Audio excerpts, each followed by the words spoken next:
So one last one, this was sort of tacked in because I realized toward the end that I was showing, or we were all showing you code using this website, and we didn't really explain what it was. So I'm assuming back when I did CSSE 1001, we did everything in idle. Is that still the case? Do you see, yeah, still idle? All right, Jupyter is like idle, but if it was made now and it was good. So Jupyter is something you run it, it's made in Python, and you run it as a web server. And I've got this running on an actual website, but you can just run it on your local machine. And Jupyter allows you to make these things called Python notebooks. And the idea is it's targeted at people who want to do demonstrations, and it's targeted at students as well. And it allows you to note down, just like a real paper notebook, a mix of Python and just normal text and anything you want, really.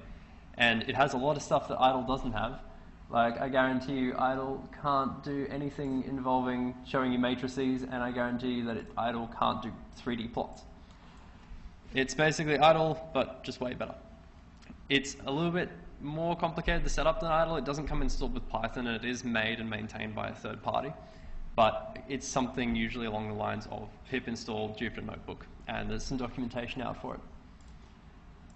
So basically, it's the same as idle. You just write Python, you hit enter, it runs, but it gives you the output and it maintains the output. You can close your browser, you can come back later, you can send the link to a friend if you're hosting it online, and you can mix and match. You can put text in there, you can put tables in there, you can import files, you can do anything you want, and then when you log back in, it's still all there.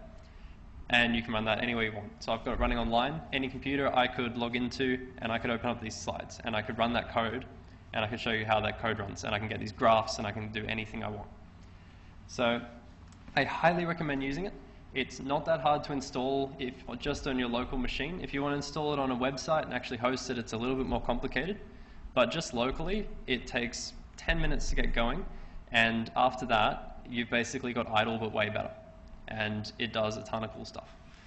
Can't recommend it enough. And there's a link to the docs.